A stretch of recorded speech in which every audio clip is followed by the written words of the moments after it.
All right, everybody, hello. We're going to pick up with universal serial bus cables here within the CompTIA course.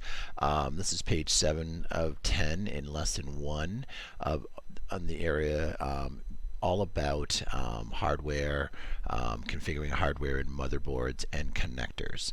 So the USB, Universal Serial Bus, is a very standard means of connecting most types of peripheral devices to a computer. USB peripheral devices are divided into classes such as a human interface, keyboard and mice, mass storage device and driver, printers, audio devices, and so on.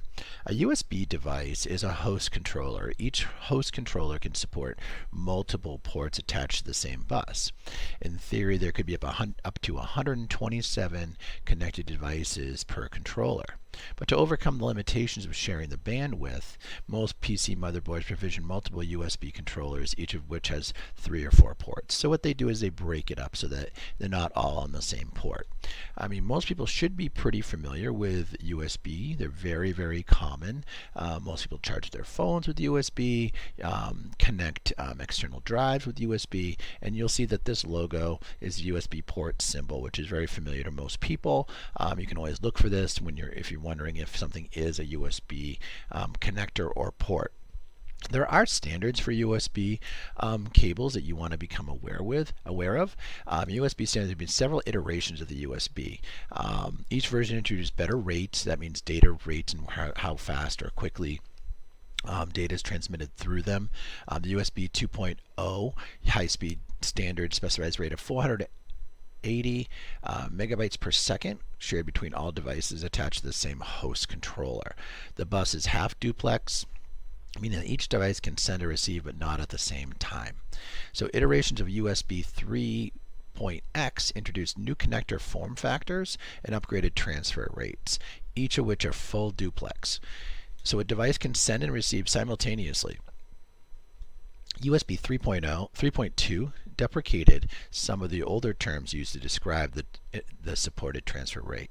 So you can see here there's standard speed connectors in the legacy designation. So you'll see the USB 3.2 Gen 1 super speed 5 per second, USB-A, USB-C, USB micro, and the legacy designation is the 3.0. And then as it changes, you'll see that the increase in speed, and you'll see this USB-C connector supports this USB around the same as what this USB 3.2 and Gen 2 times 2 super speed USB 220 USB can support.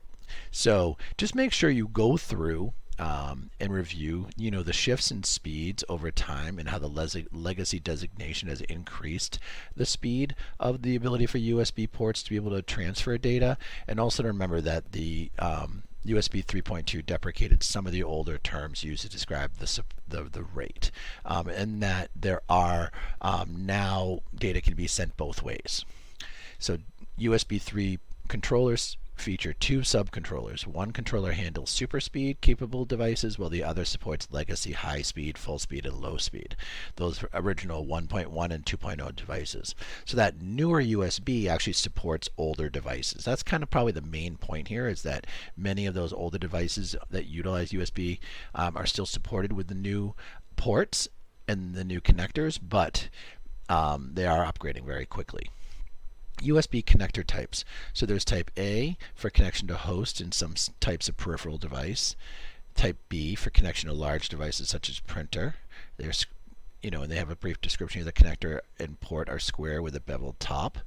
Type B mini, a smaller peripheral device connector. This type of connector was seen on early digital cameras, but is no longer widely used. Type B micro, an updated connector for smaller devices such as smartphones and tablets. The micro connector is distinctively flatter than the older mini type of connector. So here they have a nice USB 2.0 graphic, type A, B, type B mini, and type B micro.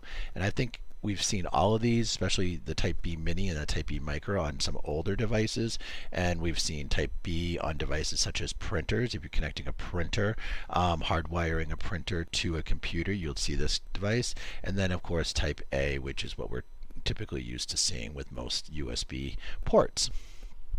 A USB can feature type A to type B connectors or convert from one type to another. In USB 3, there are new versions of the type A, type B, and type B micro connectors with additional signaling pins and wires. USB 3 receptacles and connectors often have a blue connector tab or housing to distinguish them. USB 3 type A connectors are physically compatible with USB 1.1 and 2.0 connections, like I said before, but the type B micro connections are not. So, for example, you could plug a USB 2 type A cable into a USB 3 type A port, but you could not plug a USB 3 type B cable into a USB 2 type B port. So just remember that.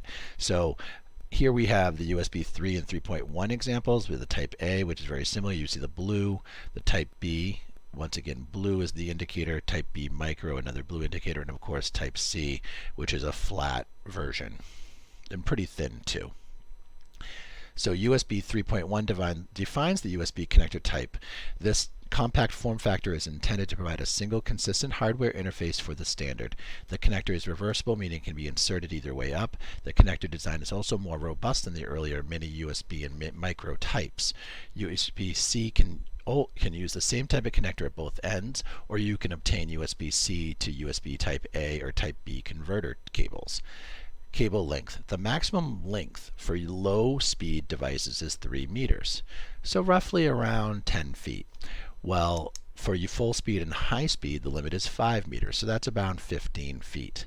Vendors may provide longer cables, however, results might be limited past the max recommended length. Although the super speed capable cables do not have an official maximum length, up to about 3 meters is recommended.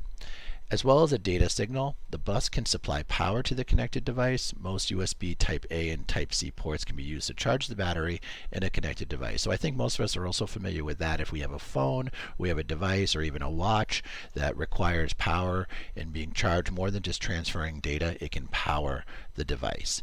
So I'm going to give myself a medium here on my understanding. I think, going through here is a really good review of the different types of connectability features of a USB, and also lets us know about the updates around USB cables.